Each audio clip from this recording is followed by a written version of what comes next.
حضرت میں نے ایک بندے کو آج سے چند سال پہلے 1 تولہ سونا دیا تھا. اس وقت 1 تولے کی قیمت تقریباً 60,000 تھی اور ابھی 1 تولہ 1.5 لاکھ روپے کا ہے. تو واپسی کی کیا صورت ہوگی؟ قرآن و سنت کی روشنی میں رہنمائی فرمائیں. فیاض احمد فرام صوبہ سندھ. دیکھیں اس میں بھی 2 چیزیں ہیں. پہلی بات تو یہ کہ یہ جو آپ کا معاملہ ہے تو یہ قرض کا معاملہ ہے، اور قرض کے متعلق ہمیشہ آپ نے یہ اصول یاد رکھنا ہے جو فقہائے اعظام نے بیان کیا ہے کہ لِكُلِّ قَرْضٍ جَرَّ نَفْعًا فَهُوَ رِبَا، کہ ہر اس قرض پر کہ جس پر نفع لیا گیا ہو، اوپر اضافی رقم لی گئی ہو، تو یہ اضافی رقم، یہ منافع، یہ سود کے زمرے کے اندر آتا ہے. اس میں یہ سود میں شمار ہوگا.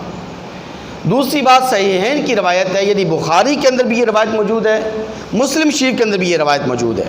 مشہور و معروف روایت ہے الذهب بالذهب والفضة بالفضة یدًا بیدٍ سواء بسواء. بڑی طویل حدیث ہے، میں آپ کو اس کا خلاصہ بتانے لگا ہوں کہ جب کوئی چیز ایک ہی جنس کی ہو اور اس کا اگر تبادلہ کیا جا رہا ہو، یعنی بے و شراء اس کی جا رہی ہو، تو اس کو برابر سرابر لوٹانا یہ ضروری ہوتا ہے. اگر اس میں آپ کمی بیشی کریں گے تو وہ سود کے زمرے کے اندر آئے گا. ہاں، اسی حدیث مبارکہ کے آخر میں فرمایا گیا کہ فَإِذَا اخْتَلَفَتْ هَذِهِ الْأَصْنَافُ فَإِذَا اخْتَلَفَتْ هَذِهِ الْأَصْنَافُ فَبِيعُوا كَيْفَ شِئْتُمْ. اگر اجناس مختلف ہیں، جنس مختلف ہے، تو پھر آپ جس طرح چاہیں فروخت کر سکتے ہیں. کیا مطلب؟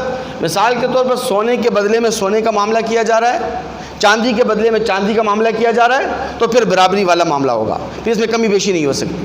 لیکن اگر جنس مختلف ہے، یعنی سونے کے بدلے میں چاندی لی جا رہی ہے، چاندی کے بدلے میں سونا لیا جا رہا ہے، یا چاندی کے بدلے میں گندم لی جا رہی ہے، گندم کے بدلے میں چاندی لی جا رہی ہے، تو پھر اس کے اندر آپ کمی بیشی کر سکتے ہیں جس طرح چاہیں. لیکن اس کے اندر بھی ایک اور شرط ہے، وہ یہ کہ بھئی اگر یہ معاملہ نقد کا ہے، نقدی معاملہ ہے، نقدی رقم کا معاملہ ہے، تو پھر وہ الگ معاملہ ہے.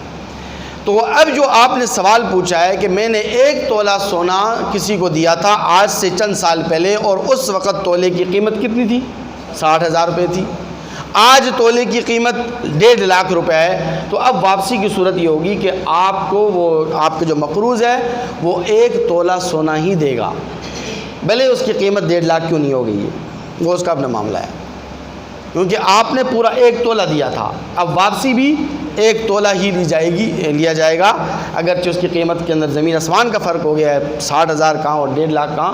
لیکن چونکہ معاملہ شریعت کا ہے اور معاملہ سونے کا ہے، تو ایک ہی جنس کا معاملہ ہو رہا ہے، تو اس لیے آپ کو وہ مقروض 1 تولہ سونا ہی دے گا، اور آپ اس سے 1 تولہ سونے لینے کا مجاز ہے، اس میں کوئی فرق نہیں.